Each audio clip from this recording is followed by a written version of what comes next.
Right, what was I going to say to you again? What was it? I couldn't work the washing machine. No, hold on. The trials and tribulation of family life. No, I have it. Memory. Consciousness. The brain. At the beating heart of reality is you experiencing everything inside of your head. So as you might have guessed, I've been listening to the Claire Byrne radio show. I had her on in the car the other morning and she was interviewing Michael O'Leary. And Michael O'Leary was talking about the time when he was a young fella and he used to work in the family shop. And one time when he was 11 years of age and they opened up the shop on Christmas morning. And this is no word of a lie, this is what he said to her. Let me tell you, Claire, that selling batteries on a Christmas morning is a sexual experience. Now, if you're like, you're probably wondering, what in the name of God was he doing to the batteries? But Claire Byrne just said, and we still living in Mullingar at the time. And she goes to prove curiosity is in the ear of the beholder. But to be fair to Michael, all celebrities say crazy things. Like I was listening to the Joe Rogan podcast and he was interviewing Elon Musk. And Elon was explaining how he's managed to get one of his companies, a company by the name of Neuralink, to insert a microchip inside the brain of a chimpanzee to get it to play computer games. And the reason he decided to do that was because he believes a malign artificial intelligence is on the cusp of taking control of this planet. And the only way for us humans to combat that is Elon creates a human-machine hybrid.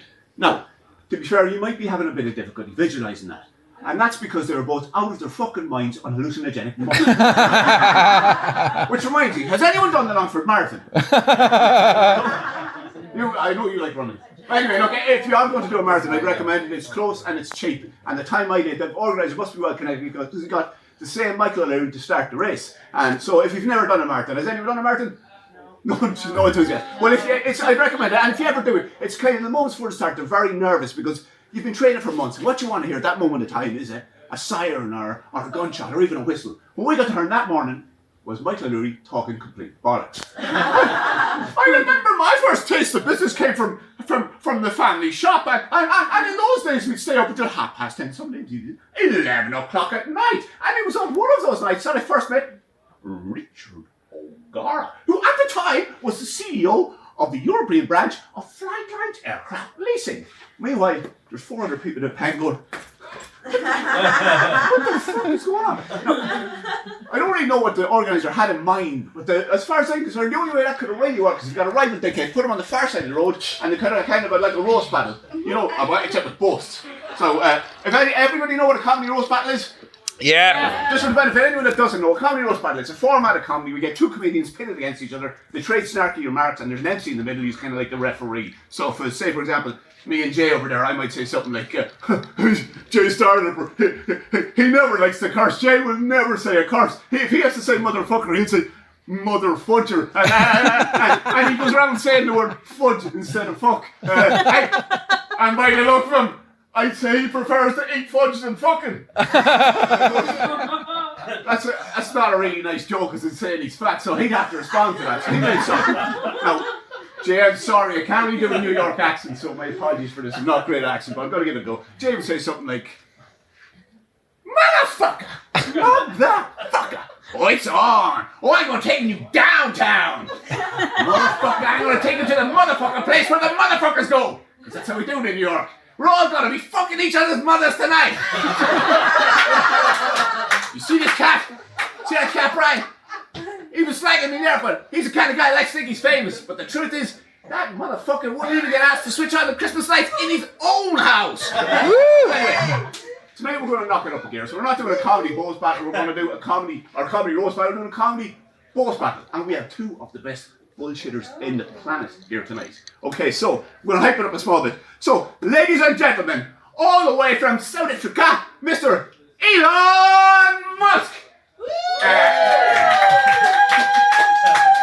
And to my right, all the way from up his own arse, Michael O'Leary. Hello. Let's get ready to bullshit! Over to you, Michael. I am the captain of my own steam-powered gunboat, and I regularly time travel to the land of the dinosaurs. Mother of God. Elon, can you say anything to that? Yes, I have recently uncovered a secret AI conspiracy to take control of planet Earth. So I've instructed one of my companies to put a microchip into a chimpanzee to create a human-machine hybrid, and I plan to use that to save the human race from the robot apocalypse. Fucking hell. Michael, you heard that? You can't say anything to that, can you? Oh, but I can. Oh, but of course I can, because I revolutionized the airline industry. Before I was me, people used to strip themselves bollock naked and fling themselves from mattresses in order to travel long distances. Amazing. Elon, can you respond to that? Yes, I can, because I was at meditation and prayer last night, and I realized there is one thread, one single thread that unites every human problem since the dawn of time. Hunger, famine, war, those little plastic bottle taps that they changed that everyone gets annoyed about. One thing unites all of those things, and that is the fact we all live on planet Earth. So, if we move to outer space, it would solve them instantly. So I plan to create a colony on Mars, where instead of one person, one vote, it's two people, one vote. Jesus. Michael, can you respond to that? That's incredible.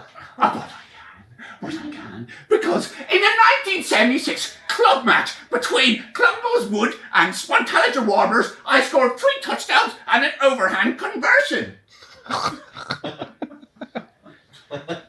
Elon? I am recently become very concerned about the declining birth rate, so I've instructed one of my companies to